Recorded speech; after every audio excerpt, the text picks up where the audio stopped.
Hello students, welcome to my YouTube channel PG study classes.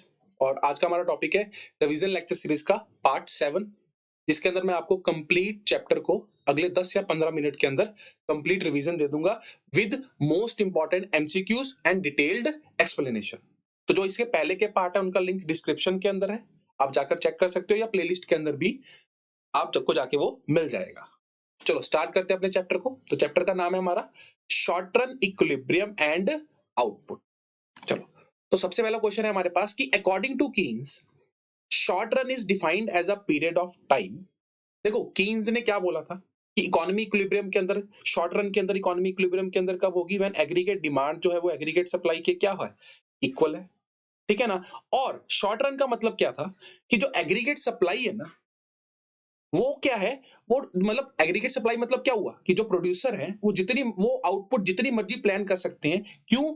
Economy के अंदर बहुत ज्यादा क्या है, अनएम्प्लॉयमेंट है। मतलब जो एग्रीगेट सप्लाई है ना, वो किसके ऊपर डिपेंड करती है? एम्प्लॉयमेंट के ऊपर, कि जितनी ज्यादा एम्प्लॉयमेंट, मतलब लोगों को काम देते जाओ, सप्लाई बढ़ाते जाओ। ये कीन्स के हिसाब से था शॉर्ट रन के अंदर। ठीक है ना। और जब इकोनॉमी में फुल एम्प्लॉयमेंट आ गई, तब सप्लाई नहीं बढ़ सकती। तो कीन्स का मानना था कि एक ही रिसोर्स है आउटपुट को बढ़ाने के लिए, वो है एम्प्लॉयमेंट। कि जितनी ज्यादा आप एम्प्लॉयमेंट बढ़ाओगे, उतनी ज्यादा आप सप्लाई प्रोड्यूसर क्या कर सकता है, बढ़ा सकता है। तो चलो, इसमें क्या बोला हुआ है कि short run is defined as a period of time when output is increased by increasing more and more employment. Yes, जितनी मर्जी आप आउटपुट बढ़ा सकते हो, ज्यादा से ज्यादा लोगों को रोजगार देकर। ये कीन्स ने बोला था शॉर्ट रन के अंदर। और technology plays no role in determination of output. Yes, कि टेक्नोलॉजी का कोई रोल नहीं था। ये भी बात बिल्कुल क्या है, सही है। ठीक है। And output cannot increase when there is full employment in the economy. तो कीन्स ने क्या बोला था कि सप्लाई जितनी मर्जी प्रोड्यूसर बढ़ा सकता है, सिर्फ और सिर्फ किसका यूज कर एम्प्लॉयमेंट का। और टेक्नोलॉजी या और कोई भी चीज इसमें कोई रोल प्ले नहीं करेंगी। और जब इकोनॉमी में फुल एम्प्लॉयमेंट आ गया, तब आउटपुट बढ़ना क्या हो जाएगा, बंद। मतलब उसके बाद प्रोड्यूसर है वो ज्यादा सप्लाई नहीं बढ़ा सकता। जब इकोनॉमी में सभी लोग जो काम करना चाहते हैं उनको काम मिल जाएगा। तो answer is all of the above. चलो, नेक्स्ट हमारे पास क्या है कि इक्विलिब्रियम आउटपुट और इनकम इज स्ट्रक। देखो, इक्विलिब्रियम कब होगा? इक्विलिब्रियम आउटपुट मतलब इक्विलिब्रियम जीडीपी या इक्विलिब्रियम इनकम कब होगी इकोनॉमी के अंदर? जब planned aggregate demand, planned aggregate demand जो होगी वो प्लान्ड एग्रीगेट सप्लाई के होगी। यस। और याद रखना, एक्चुअल नहीं होता, प्लान्ड होता है हमेशा। जितनी प्रोड्यूसर ने प्लान की हुई है सप्लाई, उतनी ही एग्रीगेट डिमांड लोगों ने प्लान की हुई है इकोनॉमी के अंदर एक साल के अंदर। तो yes, economy is in equilibrium. और ex ante saving is equal to ex ante investment. देखो, saving is equal to investment की बात कर रहे हैं। और एक्स एंटे का मतलब क्या होता है कि प्लान्ड और desired savings by the people of the country during an accounting year. और एक्स एंटे इन्वेस्टमेंट मतलब planned investment expenditure by the producer of the country.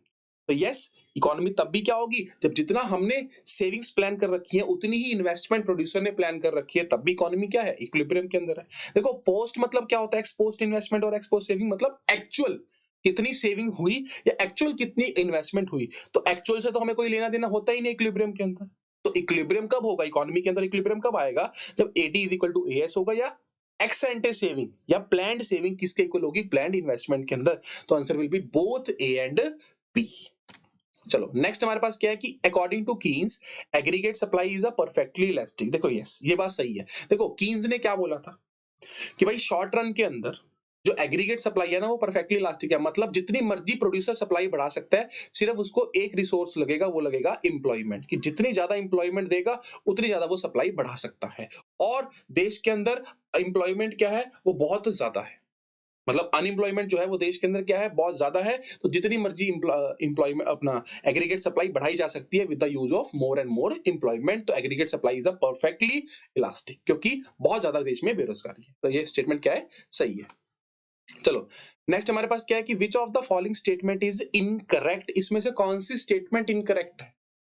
देखो, पहली हमारे पास क्या है कि aggregate supply is identical to income. Yes, aggregate supply का मतलब क्या होता है, कितनी आउटपुट प्लान की है प्रोड्यूसर ने, तो जितना माल बेचेगा वही तो लोगों की क्या होगी, इनकम होगी। तो aggregate supply is equal to income. Yes, ये सही है। और aggregate demand is a combination of C plus I. Yes, closed economy के अंदर एग्रीगेट डिमांड क्या होता है, सी प्लस आई होता है। Consumption and income are both positively related to each other. Yes, देखो consumption and income positively related है, मतलब जैसे जैसे आपकी इनकम बढ़ेगी कंजप्शन भी साथ के साथ आपकी बढ़ेगी, तो both are positively related to each other. और उन्होंने क्या बोला कि autonomous investment is positively related to income, मतलब ऑटोनॉमस इन्वेस्टमेंट आपकी इनकम बढ़ेगी तो ऑटोनॉमस इन्वेस्टमेंट भी बढ़ेगी। देखो ये बात गलत है। जब भी हम इक्विलिब्रियम बनाते हैं ना इकोनॉमी के अंदर, तो एडी इज इक्वल टू क्या लेते हैं, एएस लेते हैं, और C plus I is equal to क्या बोलते हैं, वाई बोलते हैं। तो जो हमारी कंजप्शन है ये तो हमारी किसके ऊपर डिपेंड करती है, इनकम के ऊपर, कि इनकम बढ़ेगी कंजप्शन भी बढ़ेगी। लेकिन हम अकॉर्डिंग टू कीन्स हम जो इन्वेस्टमेंट है उसको क्या लेते हैं, ऑटोनॉमस। ऑटोनॉमस मतलब फिक्स्ड कांस्टेंट इन्वेस्टमेंट लेते हैं। इन्वेस्टमेंट जो है वो इनकम के ऊपर डिपेंड नहीं करती, यानी इन्वेस्टमेंट हमेशा, चाहे इनकम 100 रुपया हो, चाहे इनकम 1 लाख रुपया ही क्यों ना हो, इन्वेस्टमेंट हमेशा क्या रहेगी, कांस्टेंट रहेगी। वो हम इसके अंदर मानते हैं। तो ये स्टेटमेंट क्या है, गलत है। चलो नेक्स्ट हमारे पास क्या है कि when aggregate supply will be more than aggregate demand it create situation of, देखो नॉर्मल सोच के देखो कि सप्लाई बहुत ज्यादा है, मतलब प्रोड्यूसर ने प्लान बहुत सारा कुछ कर लिया, कि उसने बहुत सारा सामान तैयार कर लिया, लेकिन डिमांड उतनी नहीं हुई, तो होगा क्या, अनसोल्ड स्टॉक यस बच जाएगा। उसको अपनी प्रोडक्शन क्या करनी पड़ेगी, कम करनी पड़ेगी, और कुछ लोगों को नौकरी से क्या करना पड़ेगा, निकालना भी पड़ेगा। तो answer is all of the above. Next हमारे पास क्या है कि आउटपुट और income increase many more times then increase in investment is called। देखो इनकम इंक्रीज होती है इन्वेस्टमेंट की वजह से। उन्होंने बोला कि अगर इन्वेस्टमेंट में इंक्रीज आएगा तो इनकम जो है या जीडीपी जो है वो कई गुना ज्यादा बढ़ जाएगी। तो इसको क्या बोलेंगे, क्रेडिट मल्टीप्लायर। नहीं, क्रेडिट मल्टीप्लायर तो क्या होता था, जिसमें हमारा सीआरआर इफेक्ट करता था, है ना, बैंकिंग चैप्टर के अंदर पढ़ा था हमने। ये क्या है, ये है इन्वेस्टमेंट मल्टीप्लायर, कि इन्वेस्टमेंट के बढ़ने से जो इनकम है वो कई गुना ज्यादा बढ़ जाएगी। तो इसको क्या बोलते हैं, के। इसके दो फॉर्मूले होते हैं, वन माइनस एमपीसी, या K is equal to delta Y upon delta I, कि इन्वेस्टमेंट के चेंज होने से इनकम के ऊपर कई गुना ज्यादा इफेक्ट आएगा। चलो, there is the dash relationship between MPC and multiplier. देखो मल्टीप्लायर का मतलब क्या होता है, वही investment multiplier one minus MPC. हम नॉर्मल सोच के देखें, एमपीसी मतलब क्या होता है कि इनकम के चेंज होने से लोगों की कंजप्शन कितनी चेंज होती है। देखो जितनी ज्यादा लोग कंजप्शन करेंगे उतनी ज्यादा ही मल्टीप्लायर क्या होगा, ज्यादा होगा। तो इसको एक ना एग्जांपल से भी पूछ लेते हैं। जैसे मान लो मैं एमपीसी लेता हूं 0.5, 0.5 लेते हैं हम, तो ये कितना आएगा, 0.5 आया, और 10 ऊपर चला गया, 10/5, तो इन्वेस्टमेंट मल्टीप्लायर कितना हुआ, 2 हुआ। लेकिन अगर मैं एमपीसी 0.75 लेता हूं, मतलब कंजप्शन लोग बढ़ाते हैं, तो ऑटोमेटिकली बात है क्या होगा, के भी कितना हो जाएगा, 4, मतलब इन्वेस्टमेंट मल्टीप्लायर भी क्या होगा, बढ़ेगा। देखो जितना आप खर्चा करोगे ना ज्यादा, उतना ही इकोनॉमी में लोगों की इनकम क्या होगी, बढ़ेगी, क्योंकि आपका खर्चा दूसरे की क्या है, इनकम है। तो there is a direct relationship between MPC and multiplier. लेकिन कई बार आपसे पूछ लेते हैं एमपीएस और मल्टीप्लायर में कौन सा रिलेशन है, तो वो है इनडायरेक्ट, क्योंकि जितनी ज्यादा आप सेविंग्स करोगे ना उतनी ज्यादा लोगों की इनकम कम बनेगी। चलो, what is the value of के when income increase from 5,000 to 10,000 cause increase in consumption from 8,000 to 10,500। देखो उन्होंने क्या पूछा, के की वैल्यू पूछी है, तो 1 माइनस एमपी, सी की वैल्यू पूछी है। तो उन्होंने क्या बोला कि income is increase from 5,000 to 10,000, कि जो आपकी इनकम इंक्रीज हुई है वो कितनी बढ़ गई, वो इनकम बढ़ी है 5,000, और कंजप्शन कितनी बढ़ी है, कंजप्शन बढ़ी है 2,500, 8,000 से 10,500।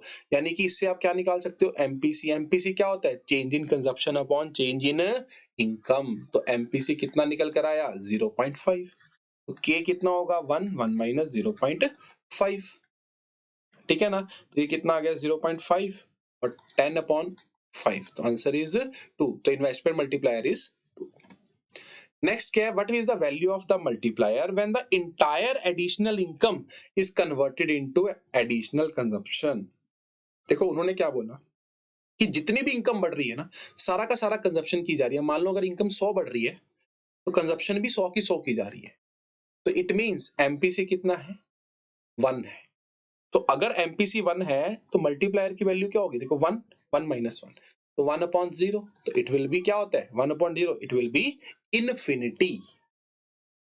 नेक्स्ट क्या है कि find autonomous consumption when income is 10,000, investment multiplier is 2 and consumption will be 6,000। देखो आपको क्या निकालना है, आपको ऑटोनॉमस कंजप्शन निकालनी है। तो याद रखना ऑटोनॉमस कंजप्शन कैसे निकलती है, C is equal to MPC upon Y. देखो अब आपके पास क्या है, कंजप्शन दे रखी है कितनी, 6000। ऑटोनोमस कंजप्शन निकालनी है, क्या आपके पास MPC है, नहीं है, लेकिन MPC अब निकालने के लिए आपके पास एक तरीका है, आपके पास इन्वेस्टमेंट मल्टीप्लायर है। इसका फॉर्मूला क्या होता है, 1 माइनस MPC, ठीक है ना। तो अब हम क्या करेंगे, इसको उधर ले जाएंगे, 2 minus 2 MPC is equal to 1। तो ये उधर जाके क्या हो जाएगा, 2 MPC 1 minus 2, it will B minus 1 upon 2 MPC, minus minus minus cut गया, तो आंसर विल बी 0.5। तो MPC कितना आ गया, 0.5। इनकम कितनी थी, 10,000। तो ये कितना आएगा हमारे पास, 6,000 is equal to autonomous consumption plus 5,000। तो autonomous consumption is equal to 1,000।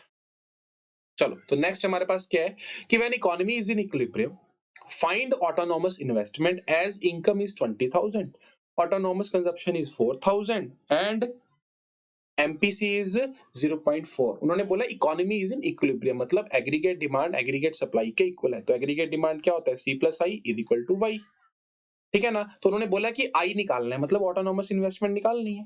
तो C क्या होता है, C dash plus MPC Y plus I is equal to Y.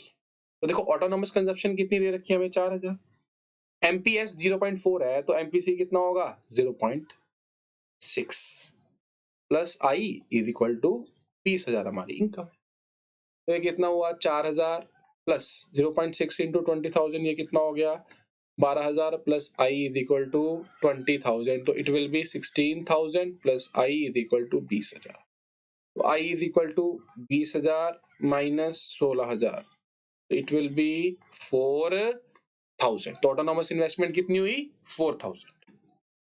चलो नेक्स्ट है हमारे पास कि in an economy 75% of the increase in income spent on consumption, मतलब जितनी इनकम जितनी भी बढ़ती है उसमें से 75% कंजप्शन के ऊपर स्पेंट होता है, यानी कि MPC कितना है, 0.75। याद रखना इस चीज को कि अगर इनकम 100% बढ़ रही है तो कंजप्शन 75%, यानी कि 0.75 क्या है, MPC। And investment is increased bye 1,000 crore, और इन्वेस्टमेंट मतलब चेंज इन इन्वेस्टमेंट कितनी है, 1,000 करोड़ इन्वेस्टमेंट इंक्रीज की है। तो find the total increase in income and total increase in consumption expenditure. देखो सबसे पहले तो आपको क्या निकालना पड़ेगा, के निकालना पड़ेगा, तभी आप निकाल पाओगे ना कि इनकम के अंदर कितना इंक्रीज आया। तो के मतलब क्या होता है, 1 माइनस MPC। तो 1 minus 0.75 is equal to 1 upon 0.25। तो ये कितना हुआ, 100 अपॉन 25, इट विल बी 4।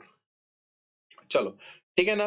अच्छा अब हमारे पास के कितना आ गया, 4 आ गया, और इसका एक फॉर्मूला क्या होता है, delta Y upon delta I, कि change in investment upon change in income upon change in investment. तो कितनी इन्वेस्टमेंट चेंज करी थी, 1,000 करोड़।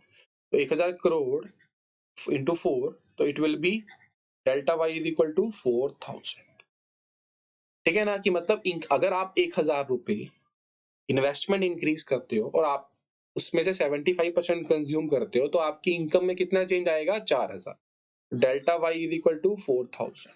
तो अगर आपकी इनकम में 4,000 चेंज आया है तो आपकी MPC कितना था, 0.75, यानी कि इनकम आपकी 4,000 बढ़ रही है, जिसमें से आप कितना रुपए खर्च कर देते हो, 0.75, यानी कितना, डेल्टा C कितना है, 3,000। तो क्वेश्चन में क्या पूछा था, टोटल इंक्रीज इन इनकम कितनी थी, 4,000, और टोटल इंक्रीज इन कंजप्शन कितना था, 3,000। चलो तो नेक्स्ट हमारे पास क्या है कि which of the following is true, इनमें से कौन सा सही है। देखो 0 MPC इंप्लॉइज 0 मल्टीप्लायर। उन्होंने बोला कि अगर MPC 0 होगा तो क्या मल्टीप्लायर भी 0 होगा, देख लेते हैं। K इज इक्वल टू क्या होता है, 1 माइनस MPC। तो 1 माइनस 0, तो कितना हुआ, 1 अपॉन 1। K कितना होगा, 1 होगा। ये स्टेटमेंट तो गलत है, 0 तो नहीं होगा। Investment multiplier varies between 0 to infinity. देखो इस चीज में ध्यान रखना, अभी हमने देखा है इन्वेस्टमेंट मल्टीप्लायर 0 तो हो ही नहीं सकता ना, चाहे MPC 0 हो जाए आपका, वो कम से कम कितना होगा, 1। मतलब अगर आप 100 रुपए खर्च कर रहे हो, 100 रुपया इकोनॉमी के अंदर आप डाल रहे हो, तो 100 रुपया तो दूसरे की इनकम बनी ना। ये तो नहीं है कि किसी की इनकम, क्योंकि अगर आपने खर्च किया है तो दूसरे की तो इनकम बनेगी ना, 1 तो होगा ना। तो ये होता है 1 टू इन्फिनिटी, तो ये भी स्टेटमेंट गलत है। When investment multiplier 1, MPC is also 1, तो उन्होंने क्या बोला कि अगर इन्वेस्टमेंट मल्टीप्लायर 1 है तो एमपीसीबी क्या होगा, 1 होगा। देखो ये बात बिल्कुल सही है। व्हेन इन्वेस्टमेंट मल्टीप्लायर 1 मतलब के अगर 1 है तो एमपीसी भी कितना होगा, 1 होगा। देखो नहीं, ये अभी हमने निकाला कि एमपीसी उस टाइम पे कितना होगा, 0 होगा। ठीक है ना, तो ये भी स्टेटमेंट क्या है, गलत है। नेक्स्ट देखते हैं, नेक्स्ट क्या है कि when investment decrease it decrease income many more times than investment. Yes, देखो जब इन्वेस्टमेंट कम होगी ना तो वो कई गुना ज्यादा इनकम को क्या कर देगी, कम कर देगी। तो इसको बोलते हैं बैकवर्ड मल्टीप्लायर। तो जो मल्टीप्लायर है वो दो जगह काम करता है, एक तो फॉरवर्ड और दूसरा क्या होता है, बैकवर्ड। ठीक है ना, तो फॉरवर्ड मल्टीप्लायर क्या होता है कि जब इन्वेस्टमेंट बढ़ेगी तो इनकम कई गुना ज्यादा बढ़ जाएगी, और बैकवर्ड क्या होता है कि जब आप इकोनॉमी से इन्वेस्टमेंट कम कर लोगे ना तो इनकम भी कई गुना ज्यादा कम होगी, क्योंकि मल्टीप्लायर इफेक्ट करता है। चलो, तो ये थे हमारे पास इस चैप्टर के मोस्ट इंपॉर्टेंट क्वेश्चन।